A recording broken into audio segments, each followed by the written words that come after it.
ties us together is achievement and not grievance. New research finds that young women are identifying as more liberal now than any time in over 2 decades. So what's happening here? Frankly, unless they can tie Trump to it, they don't give two about you. Meanwhile, crime is still out of control. I can't tell you how many murders I've read about this past month. No one has to pay your damn debt. That's on you.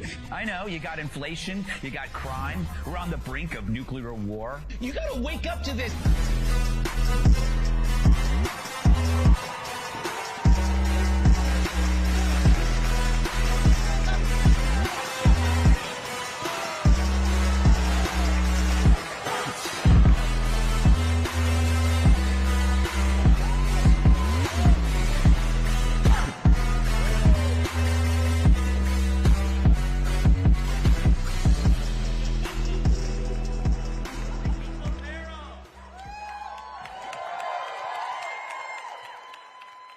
I can't tell if he's absolutely terrified or just nonplussed. What do you think? How long can he stay here before he gets completely out? I'm actually pretty impressed, I gotta be honest, with the lights. This is, if you remember Kat's dog, Carl. Carl is Gus's uncle. That's how I got this little guy. He's very, seems okay, until he's gonna poop on my lap. How many times has that happened? Where are you going? Charlie?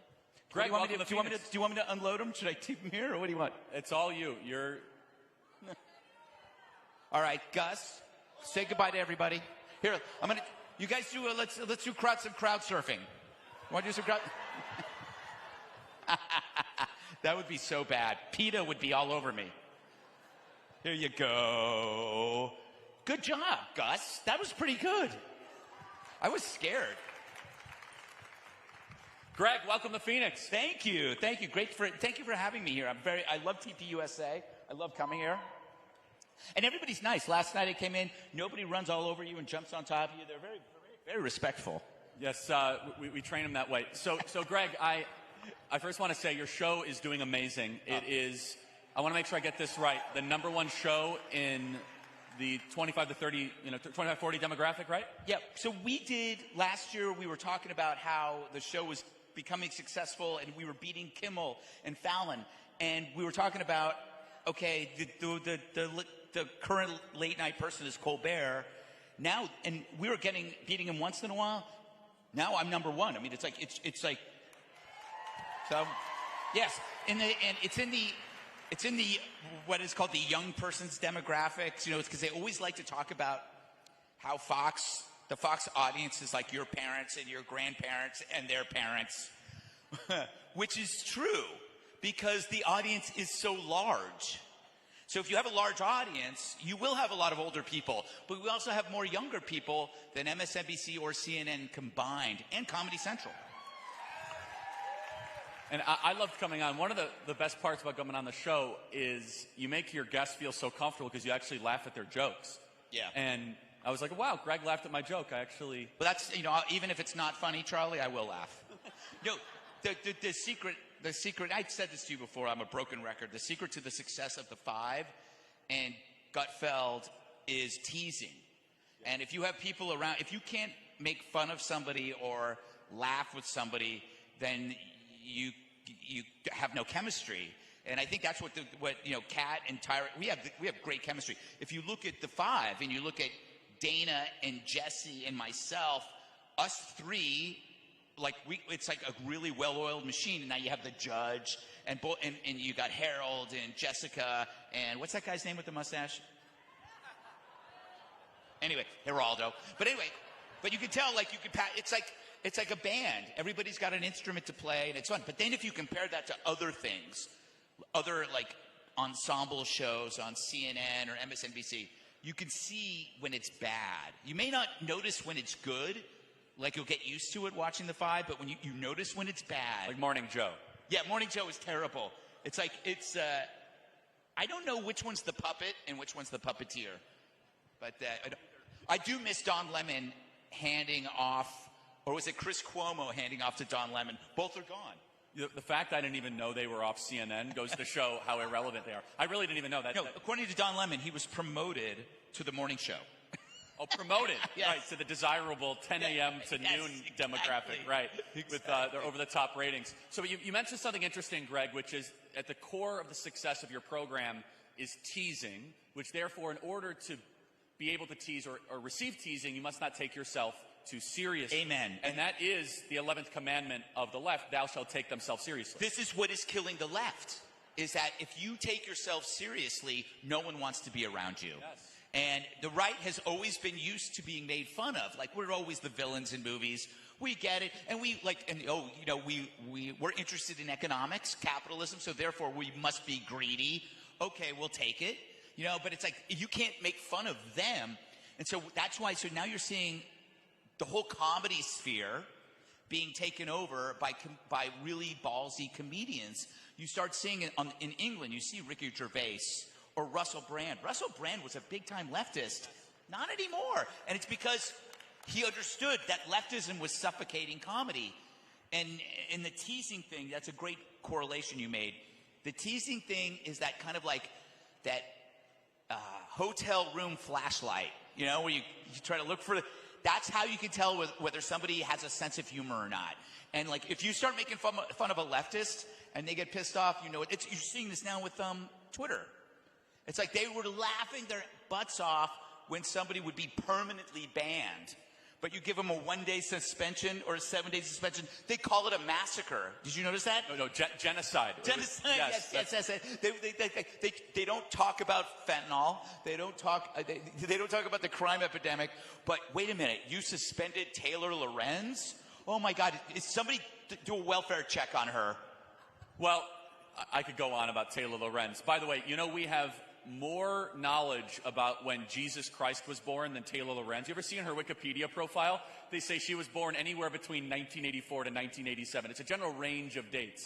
Whenever I talk, most people don't understand the references when we talk about her on the show, but I always amp her age up. So like the Taylor Lorenz in her mid-50s. Yes, exactly. Yes. No, but it's important. I do have to emphasize this. Some people are saying, who's Taylor Lorenz? Taylor Lorenz, I think she still works the Washington Post. She tried to destroy libs of TikTok's life. Yes. In one of the most cruel. She would destroy your life. She's a doxer. Yes. She was at the New York Times. If the New York Times fires a leftist, that's a bad leftist.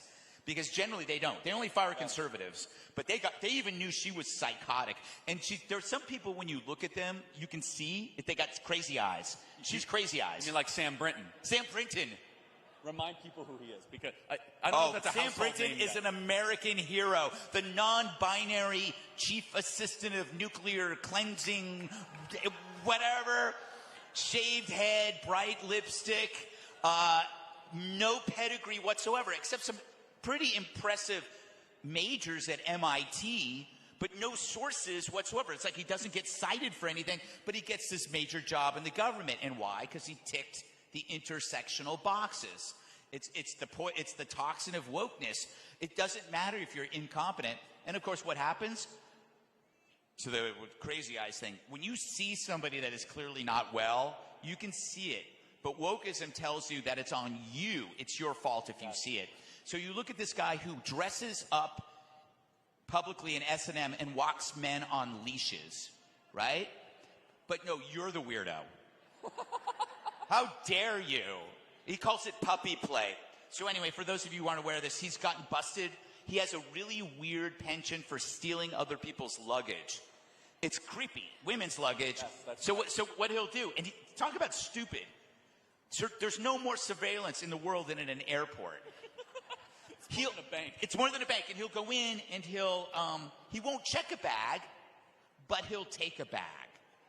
And then he said, oh, it looked like my bag. And he says, well, it still had my clothes in it. Like, that's physically impossible. And he goes, I left the clothes. It was in the hotel room. No, you didn't. Then they find out he did it in Vegas. First he did it in Minneapolis. So he finally turned himself in.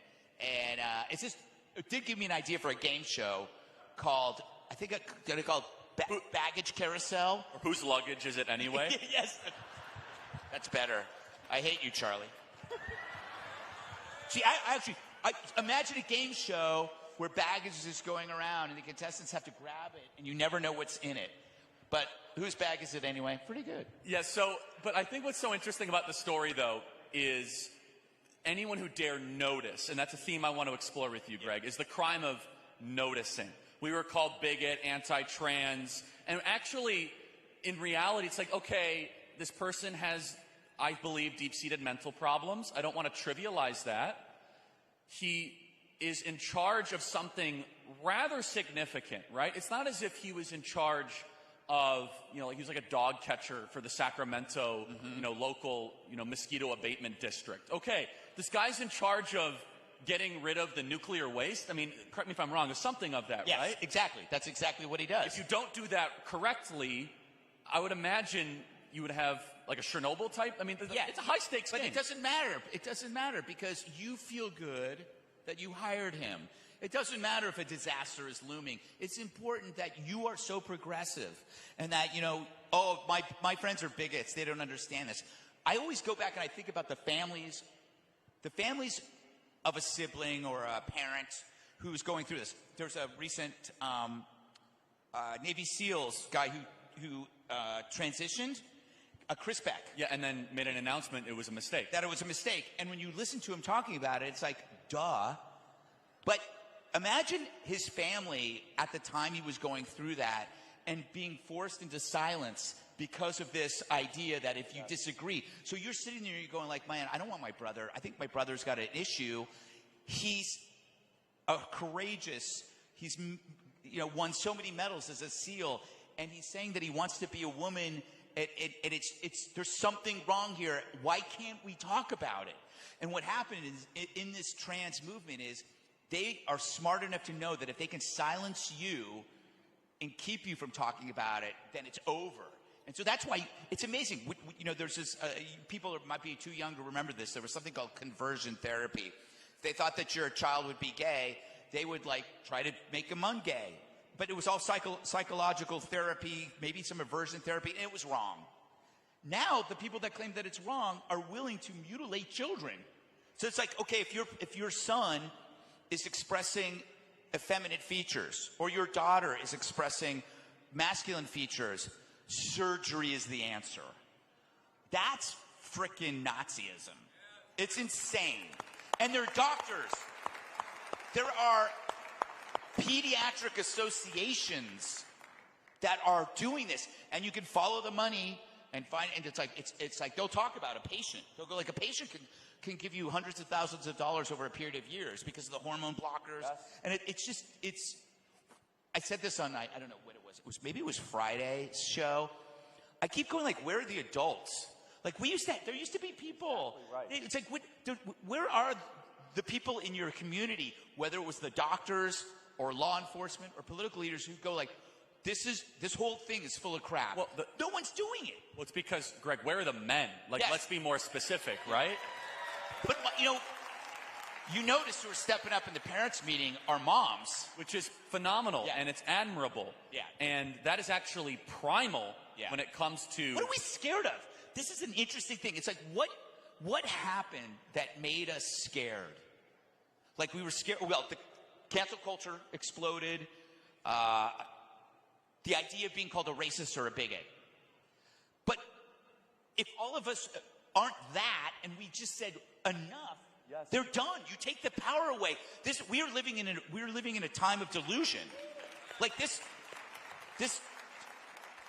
kind of trans, and you always have to do the preface when you talk about this. Of course, there are legitimate people that undergo sex changes. And that preamble, it's preamble, like you got to do the preamble, and they're adults, and like Caitlyn Jenner waited until the grandkids were grown, but it's like, to feel that you have to be quiet when they're talking about 13-year-olds or 8-year-olds?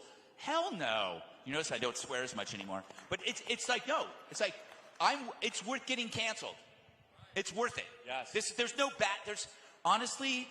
battle other than the battle over private property and how in the last 4 years, I'd say 3 years since the riots, we've decided that private property is no longer private, so you can have looting, you can have arson. That is potentially as big a problem here. It's like there's certain fabrics to society that hold us together. One of them is respecting property, and the other one is like biology. So property and biology is under attack. These are two huge things. I remember I was talking to Tucker about this, and he said it. He's like, do you remember in grade school, if a kid got caught stealing something from another kid, that was over. Like, the kid was like, like, it was such a weird thing to know a kid that stole something. Yes. Now it's like, you just like, everybody's stealing. It's what's happening. It's the same thing with biology. It's like, where are the adults? We are letting people out of prison. We are closing prisons. We are handing rights over to victimizers, and we're telling victims that they have to endure it. That it's like, you know what? That's the way it goes. I mean, the recidivism in New York City is insane. Every single crime committed is never a first-time criminal. He's on his 12th or 13th, and we just have to sit there and go like, wow, will anybody stand up for us? You know? I'm complaining a lot. I apologize.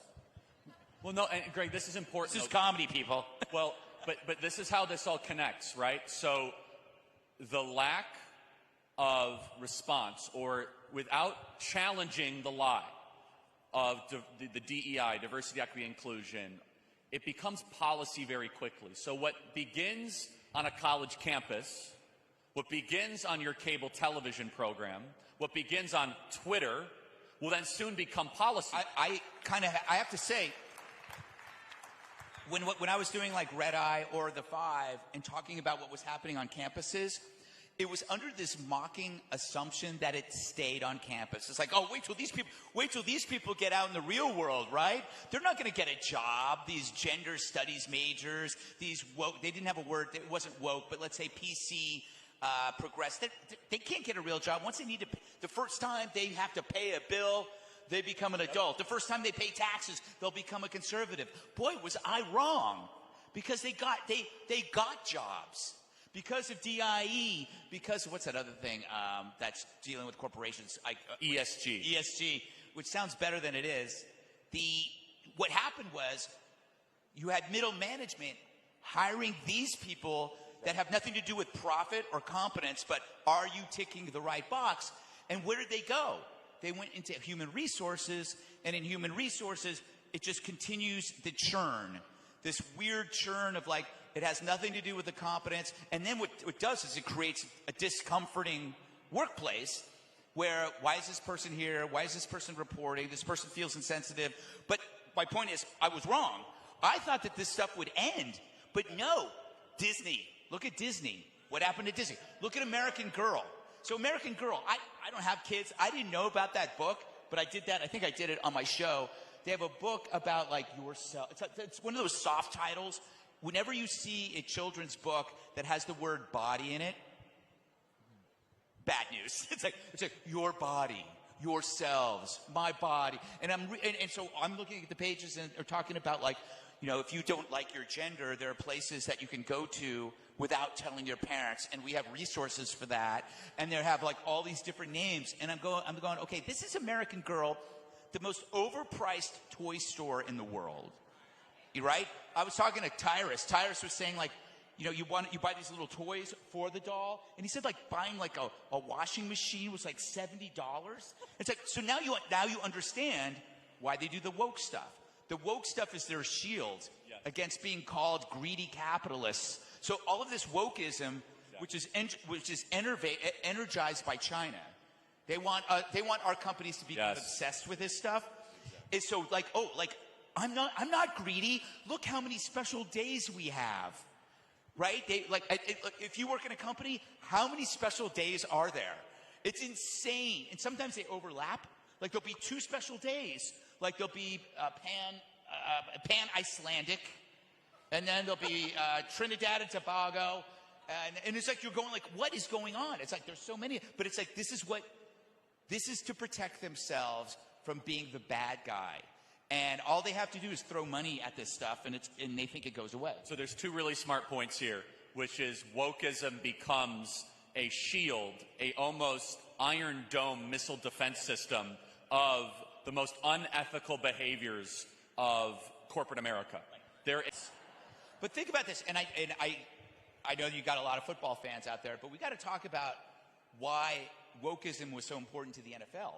Right? You're talking about brain injuries. But Greg, I can't understand this one, right? Because, I don't know, the average NFL viewer doesn't seem overly enthusiastic. ESPN is a sports network. There's no sports.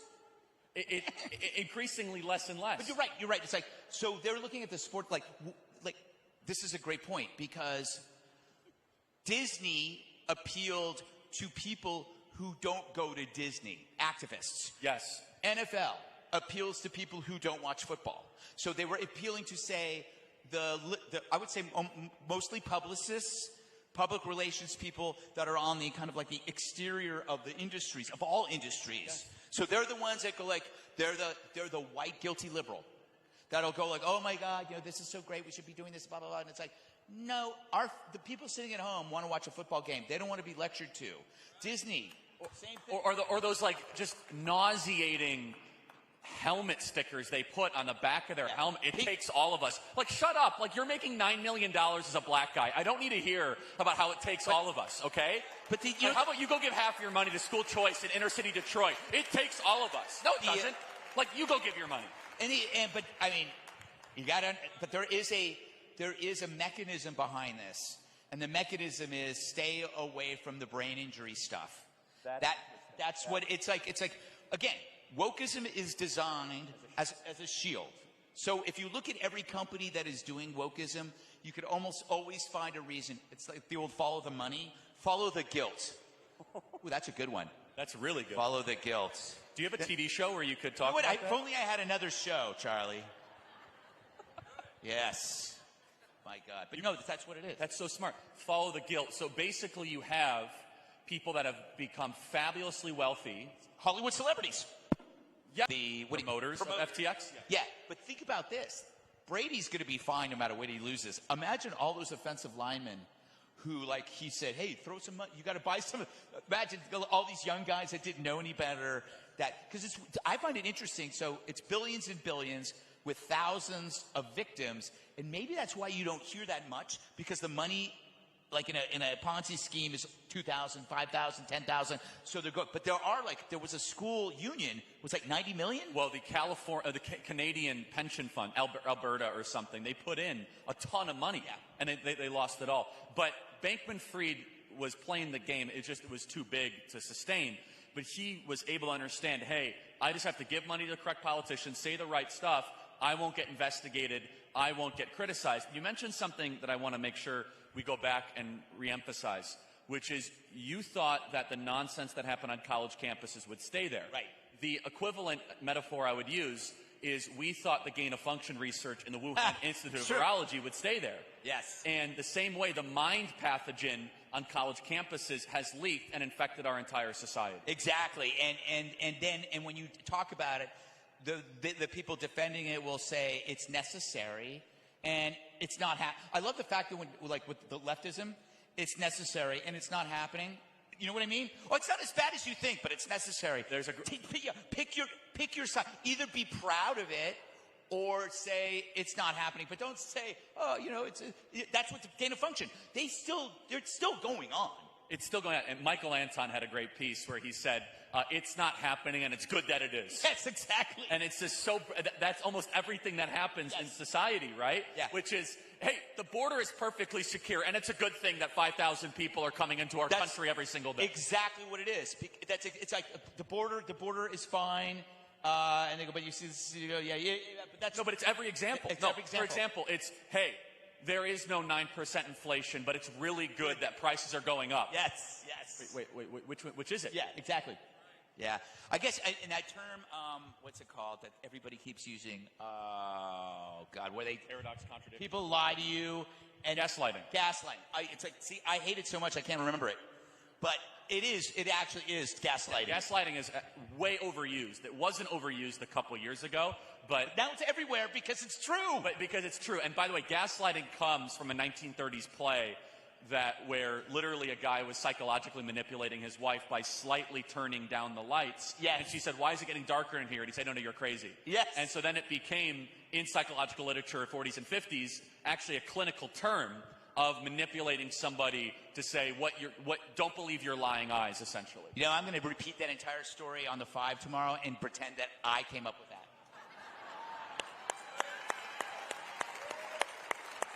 I wrote a play called Gaslight. Yes, and then when you deny it, I'm going to go, no, you're crazy. That's you're absolutely right. crazy. What are you talking about? I wrote it on the way back from Phoenix. I was never at Turning Point. Exactly. Oh, you can't find a single person who saw me there. Well, Greg, there's these pictures. Oh, yeah. Nice. Oh, hey, AI. have you heard what they could do exactly with AI? Pretty powerful now. And so, Greg, you mentioned another thing I'm going to harness on, which I do want to make sure at this event we celebrate the good things, because we've been talking about some heavy stuff. But what is your take on the significance, the improbability of what is happening at Twitter? I mean, more than anything else, it's fun, it's exciting, but it's also, I believe, a moral good for Western civilization that we are able to now speak freely online. Okay. There's so many, I will be scattershot on this because there's so many good things.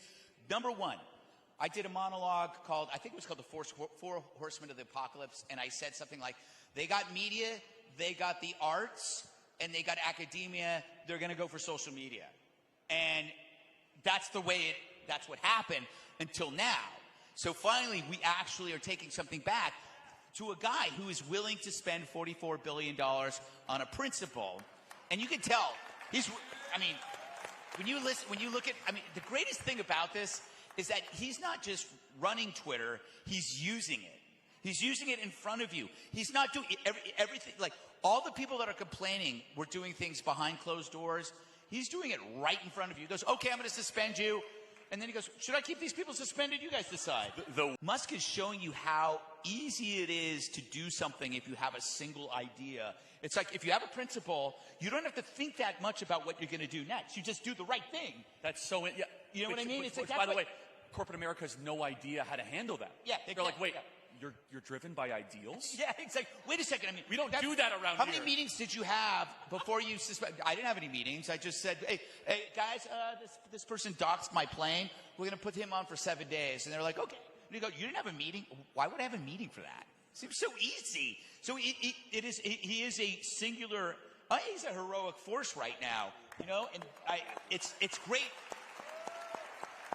It's great to see it happening, and especially after all of the people who are complaining right now had the thumb on the scale, and the only reason why they're complaining is Musk is showing you where the thumb was and pulled the thumb off, and they're mad that they're, and also, but this isn't a speech thing when he did it, because, if they're doxing his family, he just turned into a dad. It's like, you're telling people where my kids are, you're out of here. And he grounded him.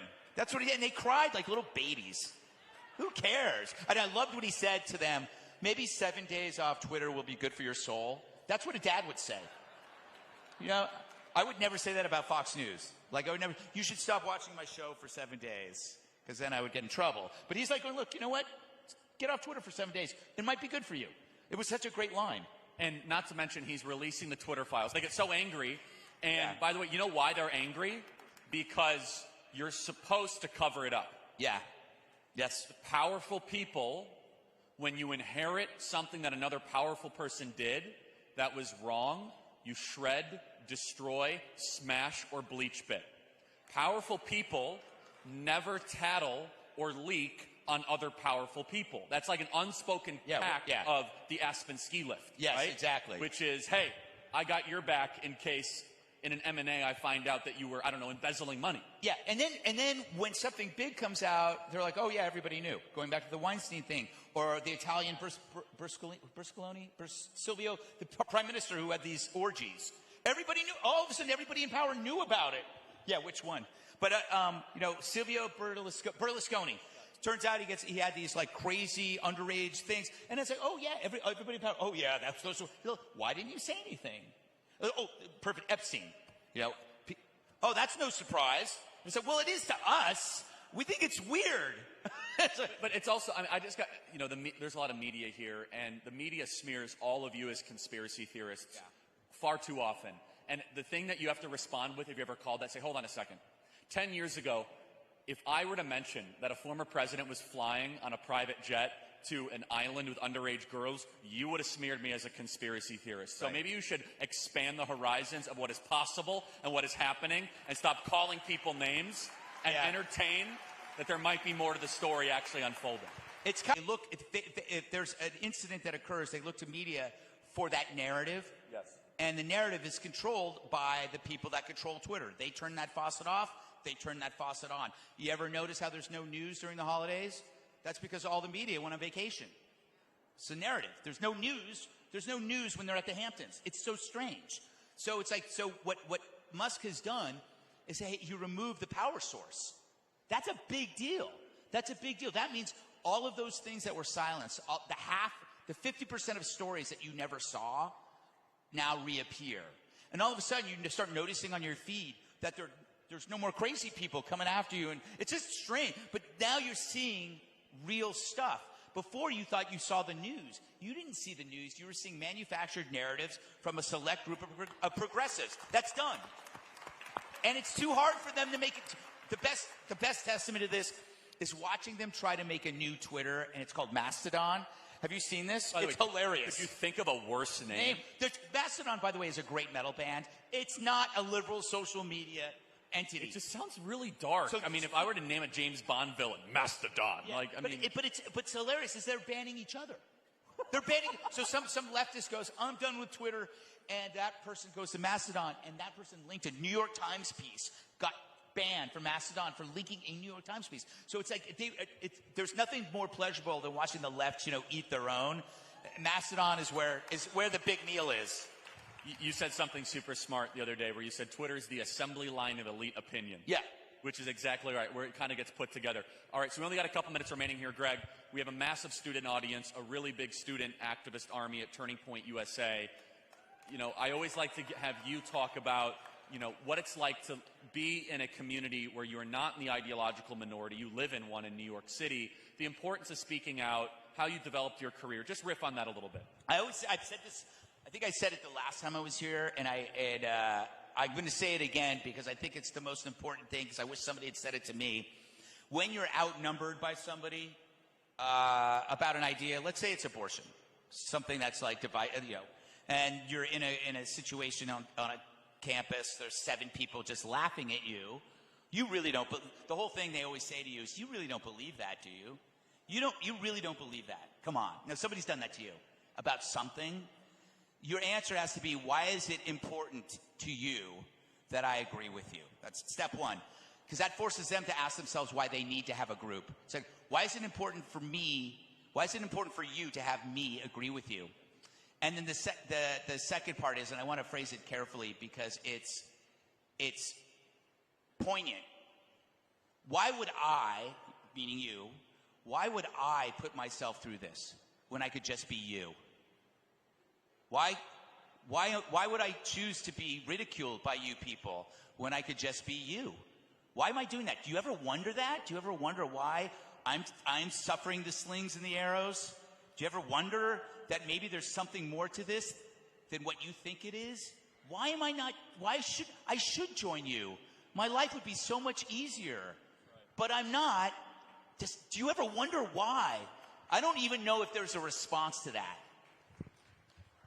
And what it does is it exposes that you really believe what you believe, and that you believe it at a cost. And yes, and you might actually, out of those 7 or 8 people, one of them might actually go, wow, that person just told me I'm a sheep, and they're right. And maybe I should think about that. You might not. It may not happen. You may not get any of them. But it happens. I learn from looking at other people. And if you stand for your beliefs and you go like, look, yeah, I get it. It would be so much easier saying it would be so much easier if I were you. I get it, but I'm not. You should think about that. That's like, they will go like, wow. It's like they have to go home and then they have to do the strategic empathy where they have to think about, well, why does Charlie think that way? What does Charlie know that maybe I should listen to? And that's the poke. That's the first poke. And it also makes you just seem pretty cool. Greg, any closing thoughts? I always have a great time here. I think you guys are doing great work. You guys didn't exist when I was around, and who knows? I was basically alone. So at Berkeley. At Berkeley. So great job, you guys. Greg, I speak on behalf of all the people here. Your show's really special, and we thank you for making us laugh and making fun of the bad guys. God bless you, Greg. Thanks so much. Thank you, everybody. Thank you.